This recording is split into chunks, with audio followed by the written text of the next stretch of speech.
Hi guys, അപ്പോൾ ഞാനും അച്ഛനും കൂടി ഒരു റിസപ്ഷന് പോവാണ് കേട്ടോ. ഇതായിരുന്നു എൻ്റെ കോസ്റ്റ്യൂം. ആജിയൊന്ന് എടുത്തൊരു ടോപ്പായിരുന്നു കേട്ടോ, ഒരു സ്ലീവ്ലെസ് ഉള്ള ടോപ്പ്, അടിപൊളി ടോപ്പാണ്. അപ്പോൾ അത് കഴിഞ്ഞിട്ട് നല്ലൊരു ബിരിയാണി ആയിരുന്നു കേട്ടോ. ഞാൻ പറയണമെന്ന് വിചാരിച്ചൊരു സംഭവമാണ്. അടിപൊളി ബിരിയാണി ആയിരുന്നു. എന്താ വെച്ചാൽ ഞാൻ പോയ ദിവസം തൊട്ട് ബിരിയാണി കഴിച്ചില്ലായിരുന്നു, വലിയൊരു സങ്കടമായിരുന്നു. അപ്പോൾ അന്നത്തെ ദിവസം ഈവനിങ് എനിക്ക് ബസ്സായിരുന്നു കേട്ടോ. തിരിച്ച് നമുക്ക് ഇങ്ങോട്ട് തിരുവനന്തപുരം വരാൻ വേണ്ടിയിട്ടുള്ള ബസ് ഉണ്ടായിരുന്നു. എന്താ വെച്ചാൽ ഞാൻ എക്സാം ഉണ്ട്, നമുക്ക് ഇമ്പ്രൂവ്മെൻ്റ് ഉണ്ട്, നമ്മുടെ ഫസ്റ്റ് സെമ്മിൻ്റെ ഇമ്പ്രൂവ്മെൻറ്റ് വരുന്നുണ്ടെന്ന് പറഞ്ഞിട്ട് ഞാൻ ഇമ്പ്രൂവ്മെൻറ്റ് കൊടുത്തു പോയി. വേറെ വഴിയില്ലാത്തതുകൊണ്ട് അങ്ങനെ ഞാൻ ട്രിവാൻഡ്രം ബസ് കയറി. നമ്മുടെ ചിറ്റൂർ ടു ട്രിവാൻഡ്രത്തേക്കുള്ള ബസ്സിലായിരുന്നു കയറിയത്.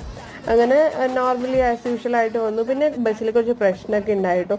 അപ്പോൾ ആൾക്കാർ ബസ്സിൽ പോകുമ്പോഴും പെൺകുട്ടികൾ ആരെങ്കിലുമൊക്കെ പോകുമ്പോൾ ഒന്ന് ശ്രദ്ധിച്ചിട്ടൊക്കെ പോവുക. അടുത്ത് ഏതെങ്കിലുമൊക്കെ ആൾ നിൽക്കുകയാണെങ്കിൽ അറ്റ്ലീസ്റ്റ് കുറച്ച് ഡിസ്റ്റൻസ് കീപ്പ് ചെയ്യാൻ നോക്കുക കേട്ടോ. ആൾ വല്ല ടച്ച് ചെയ്യാനോ എന്തെങ്കിലുമൊക്കെ നിൽക്കണ്ട.